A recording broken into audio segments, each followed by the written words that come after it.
इस कपल ने राम गोपाल वर्मा की फिल्म से ज्यादा डरावनी जिंदगी जी। वो हॉन्टेड हाउसेस का ऐसा चस्का लगा था कि ये हॉन्टेड हाउसेस में फंसे लोगों की मदद करते फोकट में। एक हॉन्टेड हाउस में जाने के बाद कपल ने कहा हमें कोई $1 बिलियन भी देगा फिर भी हम वहां कदम नहीं रखेंगे। इनके केस स्टडीज, राइटिंग्स और इंटरव्यूज को देखकर लोगों ने इन पर बेस्ट सेलर किताबें लिखी और हाईएस्ट क्रॉसिंग फिल्में बनाई। कोई भी आत्मा या शैतान तुम पर वश होने के 3 स्टेजेस होते हैं। इस कपल ने कहा People think fear is a weakness. It's not. It's an invitation.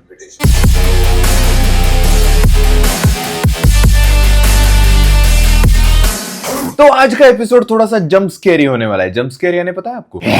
इसे कहते हैं जंप स्केयर। तो तुम्हें कभी ऐसा लगा कि तुम्हारे पास कोई सुपर पावर है? सुपर पावर मतलब वो सुपरमैन स्पाइडरमैन वाली सुपर पावर नहीं। सुपर पावर मतलब तुम सच में किसी चीज में अच्छे हो, ऐसी चीज जो करके डोपामाइन एग्जैक्ट पॉइंट पे हिट होता हो। तुम्हारे सपने पूरे होंगे कि नहीं, ये 2 चीजों पे डिपेंड करता है, फियर और पैशन। फियर तुम्हें कहेगा भाई रिस्क नहीं लेना है, और पैशन तुम्हें कहेगा कुछ नहीं होता, ले रिस्क। फिर मैंने एक कपल को देखा और मुझे पता चला कि कैसे फियर और पैशन एक दूसरे का हाथ पकड़ के बगीचे में टहलने के लिए निकलते हैं।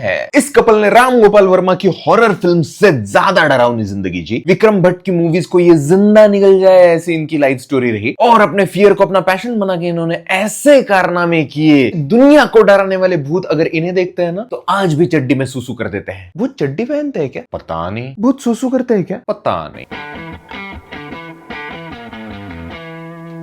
100 साल पहले कैथलिक फैमिली में एक लड़की पैदा हुई। जैसे जैसे वो बड़ी हुई उसे लोगों के पीछे कुछ नजर आने लगा, एक एनर्जी, वाइब, ऑरा या फिर साया। लड़की बेचारी भूली थी, उसे लगता था कि मैं जो देख पाती हूँ शायद सब देख लेते होंगे। स्कूल में था ट्री प्लांटेशन इवेंट, सब बच्चे अपने छोटे छोटे पौधे उठा के लगा रहे थे। लड़की उन पौधों को देख रही थी और अचानक उसने देखा कि धीरे धीरे पौधे बड़े हो रहे हैं, धीरे धीरे पूरे पेड़ में बदल रहे हैं। पेड़ की शाखाएं फूट रही है, पूरा पेड़ बन चुका है। लड़की ये देख रही थी, उसने टीचर्स को बुलाया और बोला कि ये मैं क्या देख रही हूँ। टीचर्स ने कहा क्या पागल हो क्या, ऐसा कुछ है ही नहीं यहाँ पे। तब लड़की को पता चला कि उसने तो फ्यूचर देख लिया। वो क्लेरवॉयंट थी। क्लेरवॉयंट मतलब भविष्य में होने वाली घटनाओं को देखने में समर्थ समझा जाने वाला इंसान। इसे कहते हैं सेकंड साइट। मतलब स्पिरिचुअल प्रैक्टिसेस की लैंग्वेज में सेकंड साइट को कहा जाता है फ्यूचर देख पाना। तब से लड़की को पता चला कि उसके अंदर कुछ है जो उसे औरों से अलग करता है। बेसिकली लड़की साइकिक थी। मैं उसकी जगह होता ना तो एक गोला लेके बैठ जाता और लोगों से उनका फ्यूचर बताने के लिए 150 रुपया लेता। पर लड़की को लगने लगा कि वो गॉड गिफ्टेड ही नहीं, गॉड प्रोटेक्टेड भी है, और उसे उसके सुपर पावर का इस्तेमाल करना था किसी बड़े मकसद के लिए। वो बड़ा मकसद क्या था बताऊंगा, धीरे धीरे बताऊंगा। लगभग उसी की उम्र का एक लड़का था जो एक सिनेमा थिएटर में काम करता था। अंधेरे में लोगों के टिकट्स देखता था और उन्हें उनकी सीट्स तक पहुंचाता था। अंधेरे से उसका काफी गहरा रिश्ता बन चुका था क्योंकि वो जिस घर में रहता था वो घर नॉर्मल नहीं था। लड़के के भाई बहन सारे एक कमरे में सोते थे। रोज सुबह 5 बजे सारे भाई बहनों को उनके दादाजी की लाठी की आवाज सुनाई देती। दादाजी कमरे में आते, लाठी लेके पूरे कमरे में घूमते और फिर चले जाते। अब तुम कहोगे ये तो नॉर्मल सी बात है, पर उनके दादाजी को गुजरे कई साल हो गए थे।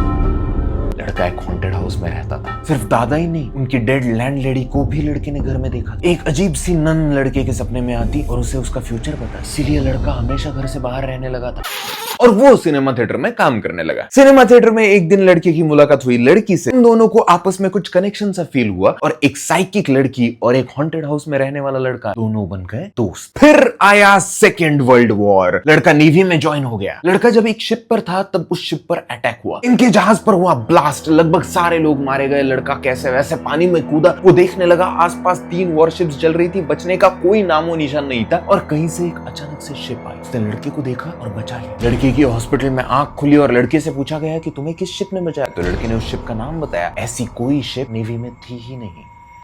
जब लड़की को यह बात पता चली तो उसे समझ में आ गया कि लड़का भी गॉड प्रोटेक्टेड है। तो दोनों ने कर ली शादी और उन्हें एक प्यारी सी बेटी भी हुई। लड़का आर्ट स्कूल में पढ़ा था तो उसने पेंटिंग्स करना शुरू कर दिया और उससे वो पैसे कमाने लगा। पर दोनों के सर से भूतों का भूत नहीं उतरा। दोनों अक्सर हॉन्टेड हाउसेस की तरफ खींचे चले जाते। दोनों सुपरनैचुरल कहानियों को चाहने लगे थे, और अगर किसी चीज को तुम शिद्दत से चाहो तो पूरी कायनात, इनके केस में पूरी कयामत तुम्हें उससे मिलाने की साजिश में लग जाती। और वो साजिश ऐसी चली कि इन्हें एक मौका मिला हॉन्टेड हाउस विजिट करने का। दोनों घर में आए और उन्हें कुछ अजीब महसूस होने लगा, ऐसा कुछ जो लड़की ने पहले कभी महसूस नहीं किया था। लड़का घर के ओनर से भूतिया किस्से सुन रहा था और लड़की एस्ट्रल प्रोजेक्शन कर रही थी। एस्ट्रल प्रोजेक्शन यानी चैट जीपीटी, अपना शरीर छोड़ के आत्मा के द्वारा घूमना। बेसिकली लड़की ट्रांस में थी। उस दिन लड़की ने मौत से डरना छोड़ दिया। उसे पता चला कि बॉडी एक्चुअली किराना स्टोर पे मिलने वाला प्लास्टिक ग्लास है, असली ओल्ड मॉन्क तो आत्मा है। किसी भी हालत में ओल्ड मॉन्क को गिरने से बचाना है। अब शेर के मुंह को खून लग चुका था। दोनों ने मिलकर हॉन्टेड हाउस से ढूंढना शुरू कर दिया।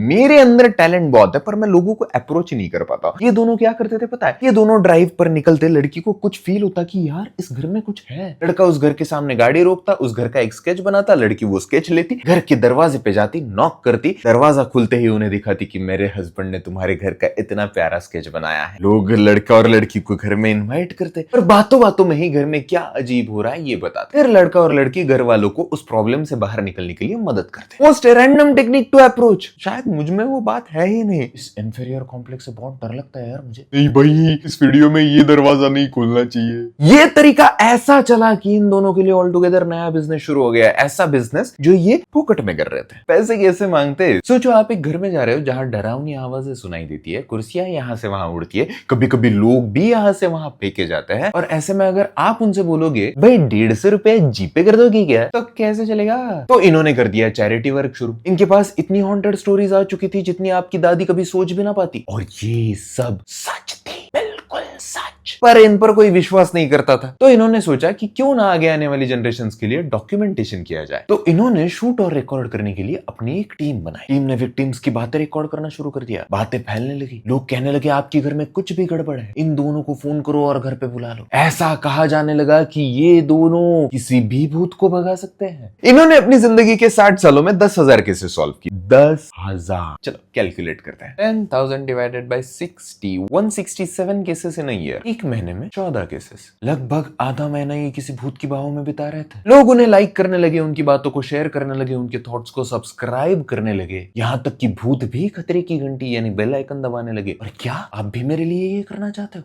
कर लो, मैं इंतजार कर रहा हूं, कर लो। इस कपल ने अपनी थ्योरीज बनाई, जिसमें से एक थ्योरी ये है कि कोई भी आत्मा और शैतान तुम पर हावी होने के 3 स्टेजेस होते हैं। पहली होती है इन्फेस्टेशन। आपको घर में ठंड महसूस होगी, घर में एक बदबू सी छाई रहेगी, घर में किसी की आहट सुनाई देगी, किसी की चलने की आवाज, किसी की रोने की आवाज। आपको लगेगा कि घर में आपके अलावा भी कोई और है, कोई और जो आप पर नजर रख रहा है। दूसरी स्टेज ऑपरेशन। घर में जो सबसे वल्नरेबल और साइकोलॉजिकली वीक है उसे वो भूत टारगेट करेंगे, उसे वो नजर आएंगे, डराएंगे, धमकाएंगे, चोट पहुंचाने की कोशिश करेंगे। तीसरी स्टेज ऑब्सेशन। जो घर में सबसे वीक है उसके शरीर को वो वश में करेंगे और इस दुनिया में आने का जरिया बनाएंगे। और अगर ये तीनों स्टेजेस पार हो चुकी है तो फिर वो स्टेज आती है जो हम सबको पता है, उसे कहा जाता है एक्सॉर्सिज्म। सब कुछ फर्स्ट क्लास चल रहा था। फिर उनकी लाइफ में एक किस्सा हुआ जिससे हम सबकी जिंदगी बदल गई, ऑलमोस्ट हम सबकी।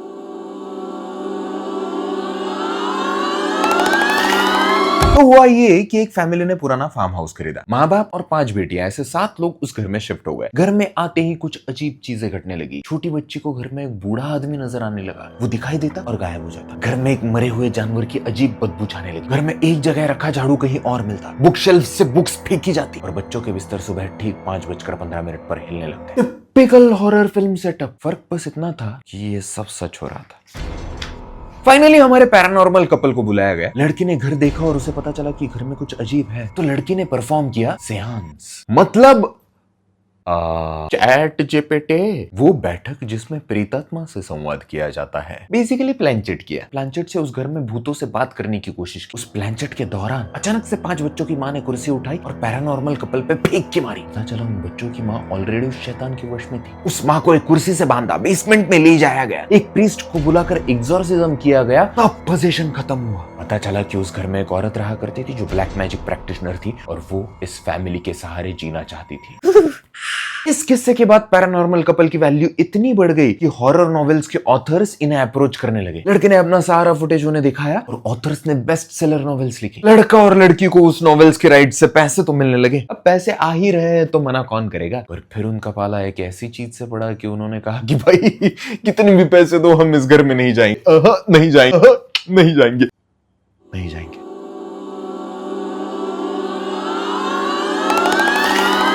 ओशन एवेन्यू नाम से एक जगह थी जहाँ पे 30 साल के एक बच्चे ने अपने माँ बाप और 4 भाई बहनों की गोलियों से भूनकर हत्या कर दी थी। तब से वो घर खाली था। यहाँ लोग इतने पागल क्यों होते हैं? पता है इस घर में ऑलरेडी खून हो चुका है, ये घर खाली है, फिर भी लोगों को खरीदना है। 1 साल बाद एक फैमिली उस घर में रहने के लिए आई। बस 28 दिन वहां रहने के बाद पूरी की पूरी फैमिली घर छोड़ के भाग गई, बिना कुछ लिए, सब सामान जैसे का वैसा छोड़ के। उनका कहना था कि घर में कुछ ऐसा था जो सबके परे था। घर में अजीब आवाजें सुनाई देती, रात में घर में परछाइयां नजर आती, दरवाजे अपने आप खुलते और बंद हो जाते, अपने आप लॉक हो जाते, खिड़कियां अपने आप खुलती और बंद हो जाती, कुछ परछाइयां इनके बिस्तरों के ऊपर मंडराती रहती। वो रात में इन्हें खींचती, नींद से जगाती, चोट पहुंचाती। प्रीस्ट को बुलाया गया और एग्जॉर्सिज्म किया गया। प्रीस्ट ने जब होली वाटर यहाँ वहां छिड़का, प्रीस्ट पर जानलेवा हमला हुआ। फाइनली हमारे पैरानॉर्मल कपल को बुलाया गया। लड़की ने घर देखा और उसे पता चला कि डर क्या होता है। उस घर में कोई भूत प्रेत आत्मा नहीं थी। पता चला कि उस घर में एक आदमी रहा करता था जिसने काला जादू करके एक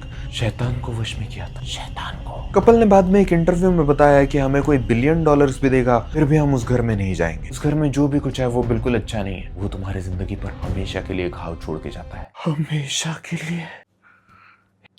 एक ऐसी केस जो ये कपल कभी सॉल्व ही नहीं कर पाई, ये देखकर दुनिया बहुत डर गई। इन दोनों को इंटरव्यूज के लिए बुलाया जाने लगा। एक इंटरव्यू में लड़के ने बताया कि आप मजाक मजाक में प्लानचेट करते हो, ये सबसे बड़ी खतरे की घंटी है। प्लानचेट और ओइजा बोर्ड से आप ऐसे दरवाजे खोलते हो जो आपको कभी नहीं खोलने चाहिए। आपके इर्द गिर्द ऐसी आत्माएं घूमती रहती है जो इसी चीज का फायदा उठाना चाहती है। वो आपसे कहेंगी कि वो आपके मरे हुए पापा, दादा या परदादा है। आप उनसे कोई बहुत पर्सनल सवाल पूछोगे कि जैसे आपने मेरे 8th बर्थडे पे मुझे क्या गिफ्ट दिया था, वो आपको करेक्ट जवाब देंगे। वो आपका दिमाग पढ़ सकते हैं, वो आपको इस दुनिया में आने का जरिया बना सकते हैं। इस केस के बाद पैरानॉर्मल कपल थोड़े से बैकफुट पे चले गए, पर उन्होंने लोगों की मदद करना नहीं छोड़ा। और ऐसी ही उनके पास एक केस आई जो इनकी आज तक की सबसे फेमस केस मानी जाती है।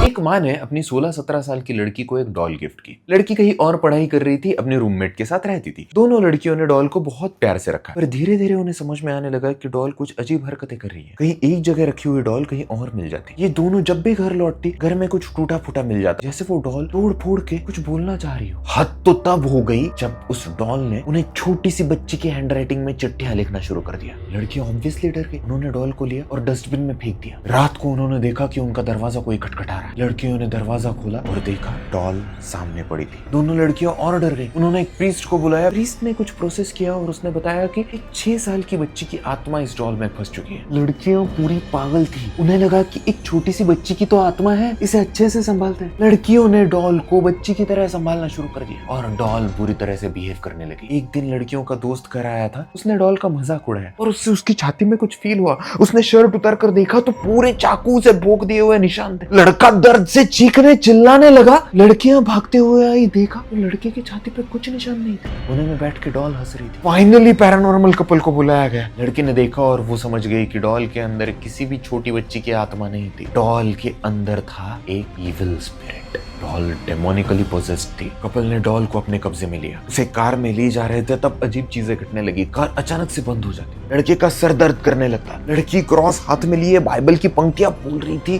डॉल पे होली वाटर छिड़क रही थी। बहुत मुश्किल से वो डॉल को घर ले आए और उसे एक ग्लास केस में बंद कर दिया। आज भी वो डॉल उसी ग्लास केस में बंद है। और हाँ, मैं महेश कोठारे और लक्ष्मीकांत बेर्डे की मराठी फिल्म सपाट लीला की बात नहीं कर रहा हूँ। ये सब सच है। जब लोगों को पता चला कि ऐसी पोजेस्ड आइटम्स को बंद करके रखा जा सकता है, लोगों ने कपल को बहुत सी चीजों के बारे में बताना शुरू कर दिया। दोनों ये पोजेस्ड आइटम्स इकट्ठा करते रहे। उन्होंने एक कमरा बनाया जहाँ ऐसी सारी डरावनी चीजों को रखा जाता है। आज भी वो कमरा है जहाँ लोग जाके देख सकते हैं। उस कमरे में वो डेमन डॉल तो है, पर ऐसी बहुत सी चीजें हैं जो डेमोनिकली पोजेस्ड है। वहाँ एक आईना है जिसमें काफी प्रेत आत्माएं कैद है। जो भी उस आईने में देखेगा वो आत्माएं उसे वश करने की कोशिश करती है। पियानो है जो अपने आप बजने लगता है। इंग्लैंड के एक हॉन्टेड हाउस की एक ईंट है जिसे बहुत खतरनाक माना जाता है। कुछ कॉफिन्स है जिसमें वैम्पायर्स होने की पॉसिबिलिटीज है। शैतानी अनुष्ठानों में इस्तेमाल की गई बहुत सी मूर्तियां, पेंटिंग्स, ईजा बोर्ड्स, प्लांचेट बोर्ड्स है। कब्रिस्तानों की मिट्टी और पत्थर है। जादू टोने के उपकरण है और एक शैडो डॉल भी है। शैडो डॉल का इस्तेमाल करके आप किसी को भी बर्बाद कर सकते हो। अल्टीमेटली ये सारी चीजें इकट्ठा करके इस कपल ने लोगों को इनसे बचाने की कोशिश की। इनका काम देखकर लोगों ने इनकी तारीफें की, इनके इंटरव्यूज लिए गए, इन पर किताबें लिखी गई और इन पर फिल्में भी बनाई गई। मैंने जो ओशन एवेन्यू नाम से जगह बताई जहां 23 साल के बच्चे ने माँ बाप और 4 भाई बहनों को गोलियों से भूनकर हत्या कर दी थी, जहां ये कपल बिलियन डॉलर्स देने के बाद भी जाने के लिए राजी नहीं थे, उस घर पे 1977 में एक बुक लिखी गई और 1979 में उस पर फिल्म भी बनी। उस फिल्म का नाम था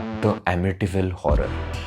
जो 5 लड़कियां और माँ बाप एक फार्म हाउस में रहने के लिए आए थे, जहां माँ पोजेस थी और माँ को बेसमेंट में ले जाकर एग्जॉर्सिज्म करना पड़ा। उस पर 2013 में एक फिल्म बनी जिस फिल्म का नाम था द कॉन्जरिंग। और वो डीमन डॉल वाली जो कहानी थी, उस डेमोनिकली पोजेस्ड डॉल पर 2014 में एक फिल्म बनी। इस फिल्म का नाम था द एनाबेल। ये हॉन्टिंग हॉरर फिल्म्स का जो पैटर्न है, ये इस पैरानॉर्मल कपल ने सेट किया है। ये सारे जंप स्केयर्स, उनके राइटिंग्स, उनकी केस स्टडीज, उनके रिकॉर्डिंग्स, उनके शूटिंग्स, ये सारी आज के हॉरर फिल्म्स की नींव है। इस कपल के नाम भी उनकी हरकतों से काफी मिलते थे। जैसे लड़की के नाम का मतलब होता है सुरक्षा में समृद्ध समझा जाने वाला संरक्षक, और लड़की के नाम का मतलब होता है जीत, विक्ट्री। और इस कपल के नाम से पूरी भूत प्रेत आत्मा और शैतान कम्युनिटी डरती है। उस कपल का नाम था एड एंड लॉरेन वॉरेन। इन्होंने अपना म्यूजियम बनाया है जिसे नाम दिया है वॉरेन ऑकल्ट म्यूजियम।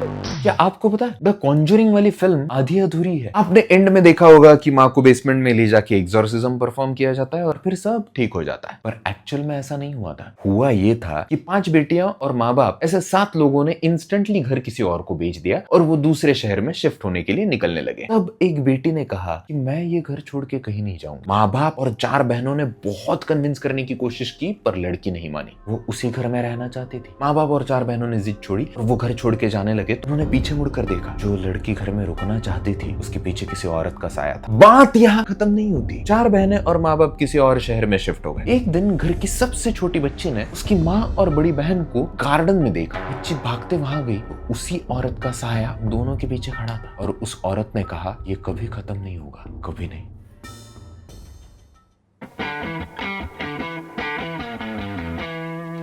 ये दोनों झूठे थे। इनके पास जो रिकॉर्डिंग्स और वीडियोस थे सारे फेक है। इन्होंने राइटर्स हायर करके ऐसी बेतुकी चीजें छपवाने के लिए कहा। इंटरनेट आपको ऐसी हजारों बातें बताएगा, पर एक चीज आप मिस कर रहे हो। इन दोनों का पैशन तो देखो। इन दोनों की लाइफ स्टोरी हमें ये बताती है कि कोई अपनी जिद पे, अपनी पैशन पे अड़ा रहे ना, तो भूतों से भी भिड़ने के लिए तैयार हो सकता है। उसे पता है कि उसकी एक गलती उसकी जिंदगी बर्बाद कर देगी, उसकी दिमागी हालत को हमेशा के लिए तहस नहस कर देगी। उसका परिवार ही नहीं, उसकी आने वाली पुश्ते तक उसकी गलती की सजा भुगतेगी।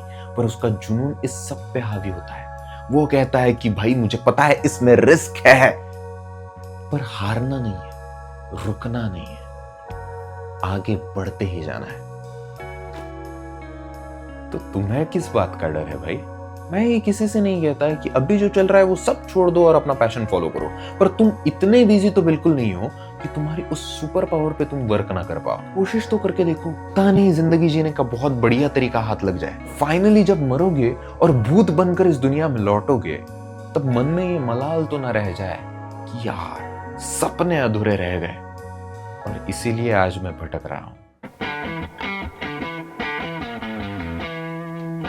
कभी सोचा है एड और लॉरेन वॉरेन अगर राम गोपाल वर्मा की मूवीज में आ जाए तो क्या होगा? एड और लॉरेन सेट पे आते, लॉरेन कहती कि एड मुझे यहाँ कुछ फील हो रहा है, वहाँ पे एक आदमी है, उसके दिमाग में शैतान है। कैमरे के पीछे से रामू बाहर आता है और रामू कहता है, जी हाँ मेरा दिमाग शैतानी है और ये मैंने अभी ट्वीट भी किया है। एड और लॉरेन सेट पे आते और वो देखते कि एक मिनट, यहाँ कुछ बुरा होने वाला है ये तो हम समझ रहे हैं, पर ये जो कैमरा है ये उस कोने में जूम क्यों कर रहा है भाई? तो रामू कहता है कि ऊपर देख लो, एक कैमरा फैन के बीच से तुम्हें भी शूट कर रहा है। अरे फैन के बीच से हमें क्यों शूट किया जा रहा है? फाइनली उस भूतिया घर में आने के बाद लॉरेन कहती, एड यहाँ कुछ है, कुछ बहुत बुरा, कुछ डेमोनिकली पॉसेस्ड। रामू कहता है कि डेमन वेमन कुछ नहीं है, पहले आधा घंटा तो मैं बस कैमरे से सीढ़ियां दिखाऊंगा, 45 मिनट्स के बाद तुम्हें भूत की परछाई नजर आएगी, इंटरवल के थोड़े से पहले भूत की एक झलक नजर आएगी। तो एड और लॉरेन पूछते कि तब तक होगा क्या? रामू कहेगा सस्पेंस ट्रीटमेंट। कहीं लैंप दिख रहा है, कहीं मोमबत्ती दिख रही है, कहीं अंधेरा दिख रहा है, कहीं कुछ भी नहीं दिख रहा। सच में भूत सामने आता, वॉरेन कपल क्रॉस पकड़कर भूत के सामने जाते, कहने लगते हे जीसस। तो रामू कहता है इससे भूत का क्या ही होगा, हनुमान चालीसा ही पढ़ लेते हैं। रामू कहता है जी देखो मैं राम गोपाल वर्मा हूँ, विक्रम भट्ट नहीं हूँ। तो एड और लॉरेन परेशान हो जाते कि अब इस भूत को कैसे भगाना है। फाइनली उन्हें पता चलता भूत तो सच में है ही नहीं, ये तो उर्मिला मातोंडकर जो हंस रही है।